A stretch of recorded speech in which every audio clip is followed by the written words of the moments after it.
We have Ghanaians doing business in Nigeria. They are not molested.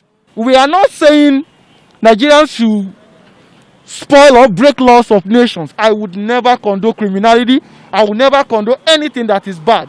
Whosoever is bad, deal with that person. But when you are implementing such law as the GIPC law that stipulates people shouldn't sell in certain part of the market, apply it with human face. Because if ECOWAS protocols and laws are ignored for the sake of this, let's always apply whatsoever we do with human face. Hi friends, welcome back to the channel and thank you. As you just heard in the video clip, the Nigerian is asking for a human face or empathy while they're not abiding to the laws and regulations of trading within Ghana. I wonder whether that same empathy is extended to Ghanaians working in Nigeria. Because I found a video and it tells its own tale. I'm going to share it now and I'll be back to discuss afterward.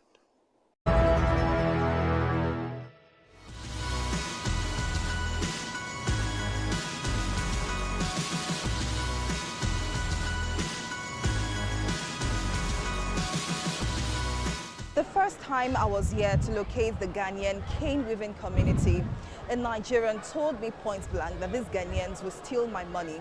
I was curious and I wondered why these two nationalities who share the same profession would have such level of animosity between them. And I'm here to find out why. If you're familiar with Maryland in Lagos, it is difficult to miss this beautiful display of handmade cane crafts. Beneath the Maryland Bridge, linking the Ojota area of the city, cane-based products such as chairs of all varieties, living room seaters, house decor, as well as baskets of all shapes and sizes are sold here. But behind this lush display of artistic brilliance lies a culture of discrimination against the migrant population of Ghanaian cane artisans, one which has been in practice for decades now. Unlike their Nigerian counterparts, Ghanaian cane artisans are restricted to a remote part of this cane weaving community.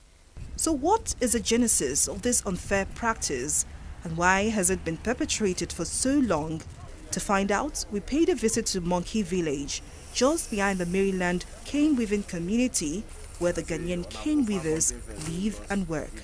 This is Monkey Village, right here in Mende, Maryland, Lagos, Nigeria. In what appears to be the outback of the area, Ghanaian cane weavers are not allowed to venture beyond these parameters. While Nigerians are allowed to display their products, Ghanaians serve as laborers who manufacture these cane products for a fixed price. 54-year-old Adeyemi Bolarinwa concentrates hard as he weaves this basket. His calloused hands work deftly and in a matter of minutes he finishes one of his orders. Bolarinwa's father is Nigerian, but his mother is Ghanaian. Despite his being a Nigerian, Bolarinwa cannot sell his products directly to buyers. He can only sell to a group of Nigerian cane weavers, who in turn sell directly to customers. It's a rule among the Cane Weavers Association here which restricts non-Nigerian cane weavers from dealing directly with customers. They brought some job for one Nigerian man, according to the history, from 1986. Then the man delayed the job, and they saw another Ghanaian man. They went to, that's a Sheraton hotel. So they went to the Ghana man. The Ghana man did the thing in time as they want. So the contract go to that Ghana man. So then, now those people are the indigenous work against foreigners that they can share a place together. So the moment they granted that law still will work from 86 up to by this time. So Ghanaians don't have any choice to sell, to meet customers or something like sell in direct. So always we are in backyard that when they receive the order, they come and give us a job. That's the situation where we are facing now. As migrant workers, Bolarinwa says he and other Ghanaians have no choice than to obey this restrictive rule. So they keep their heads low and make the best of their meager income. A stranger cannot be like citizen, so we have no choice. and there's no any help. Because if someone came that we want to give you advance, they used to tell the person that this is a foreigner, you to take your money around or something like that. So we have no choice. We are there in panic. And we just manage it because that's a handicraft. That's a hand job. We can't. That's my professional. No, actually, it's my professional. So anyhow, bear it. I'll manage it. We asked Bolarinwa if the Ghanaian cane weaving community in Maryland had made any attempt to report to relevant authorities. He says no one has come to help despite many complaints. We used to let people from Ghana embassy to come and interview us at times. But there's no help. There's no help. We try a lot. We joined their group, Nagacon and this and that, but at times, the way the thing they go, we see that there's no help. So the work will be like a struggle, with a struggle for our needs. Anyhow, we manage it and bear it. It gives further details of the mode of operation between the Nigerian cane sellers and the Ghanaian cane weavers. We arrange every basket within price, where it's a popular no. Then any quantity where the person want to come and book from you, he can give you advance. Then after finishing the product, we take your balance. That's the way we are going. We have no chance because there's no shade. He cannot give you, as a foreigner, he cannot give you shade to shade your market. They share by themselves. Then I submit for them, I take my balance. Some people are pay cash, some people can give you in half basis. He can give you advance. When you finish, supply the thing to the who come and done the work with you. Then you take your balance from any state that need the product. Especially people who they do online now. Some people they Lagos, but they supply Maduguri, Kano, Sokoto, Kaduna, all of them. They carry things they go outside in online. But all that becomes of money because our material is costly now. Kwaku Noah is another Ghanaian cane weaver in Maryland. For 15 years, Kwaku has struggled to make ends meet due to the trade inequality he suffers. Maybe the price we are going to sell for woman as this back here. If I did roadside, one day, God goes see me about a better customer where I can sell for the person where I will see gain pass where I did. So it affects us. So if we are on the roadside, I'm sure say we go see better customer pass, better price pass what we are gaining as the back here. Fed up with the unpleasant situation, a number of Ghanaian cane weavers have either moved back to their home country or adopted other trades. Now the once boisterous community has become a shadow of itself. Before, we are more than 20 or 30 people. Right now, I remember maybe roughly, I can say about 5 or 4 people now. We remain. Before we are more than 30, but things know the balance. And then, they gain assist to support the work. Everything I'm money now. So if you know, gain a way to get something assist your business, you can go forward. So right now, I know they're easy for us, true. But God grace, now we are still here and manage. To confirm these allegations and to understand the root cause of the act of discrimination against the Ghanaian cane weavers in Maryland area of Lagos, I paid a visit to the chairman of the Cane Weavers Association in Maryland, Dennis Omadide. Surprisingly, Omadide confirms everything we've heard from the Ghanaian cane weavers. He explains that the Ghanaians are restricted for 2 major reasons. They work fast and they charge less. These 2 factors, he says, could disrupt the profit margins of Nigerian artisans. That is the normal procedure, the constitution, what we have. That when they come, they will work for us. We normally collect basket from there to sell to our customer. So we don't want them to close to us in that way. It's like they will know how much we are selling to the other. So that is why they not do it. But now, it is old. For now, they have assets free. direct to customer, but they are not the midst of us here. Some day for Abalikoro, some day at Tony Down. That is how. Omadide says while the migrants are not allowed to mix with Nigerians and display their trade, they are however free to establish their business in other locations.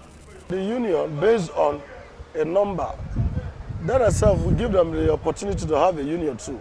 So they can trade here, but they can buy their material here. No, because we don't want complication of things. Because if you are, like this place now, this is a zone. We call this place headquarters zone. We still have different zones. We have Agboju. They do this work in Agboju, though they are not many. So we have different zones like that, but this is the main headquarters. So if you are, them themselves, they have in poultry, down poultry. They are working there. So we cannot bring them to our place, but they can trade their market elsewhere. But they cannot come to our mix. It's the kind of agreement we have. So whose responsibility is it to protect the interests of Ghanaians in Nigeria? We had requested an official response from the Ghanaian consulate in Lagos to find out if the mission is aware of the discrimination and what it is doing to stop the menace. TV360 Nigeria did not receive an official response from the Ghanaian consulate, but in a meeting we had with the Consul General, Senator Gifty Bukari, key officials of the consulate, the president of the Ghanaian community in Lagos, Augustine Appiah, as well as the Ghanaian cane weaver, Charles Sapong, it appears the consulate is aware of the problem, but may not want to ruffle any further. I'm just coming out from a meeting with the Ghanaian Consulate General, Senator Gifty Bukari, who appeared irate about a request for an interview, especially the part that spoke about publishing the findings of this investigation with or without an official response from the consulate. Now the Consulate General declined to give an official interview on what she's doing to ensure that Ghanaian cane weavers in the Mende area of Lagos are not discriminated against. Now, our phones were confiscated and we are not allowed to take any recordings. As the second largest country with a migrant population of over 1.3 million, Nigeria has a national policy to address labor migration issues. Page 21 and 22 of the National Policy on Labor Migration clearly states that migrant workers have the right to negotiate by collective bargaining, enjoy freedom of movement, as well as upholding equal treatment and non-discrimination regardless of migration status. But it appears some Nigerian businesses are not willing to accommodate migrants. Director General of Nigerian Association of Chambers of Commerce, Industry, Mines and Agriculture, Nasima Shola Obadimu, says the unfair treatment of Ghanaian cane weavers is nothing short of bullying. It's just a case of bullying. It's to some level a case of harassment. You know, even within the Nigerian environment, you can open a shop and start selling pepper, and the second day some people will come to you that they want to seal your shop. So is there any law in Nigeria limiting the trading activities of migrant workers in Nigeria? We have this ECOWAS treaty that encourages free movement of goods and services within the West African sub-region. So for West African nationals, they can do their business freely. We have Nigerians doing businesses all along the West African coast, be it Liberia, Senegal, Ghana, Benin, Republic of Benin, without any harassment at all. We have Nigerian shops selling food, selling spare parts, selling Nigerian Milo and Blue Band. You have it all Omo, all along the West African coast, without any harassment. So if they are West African nationals, they can do their business. So far it is a legit business, and when they are operating within the laws of Nigeria, they are free citizens.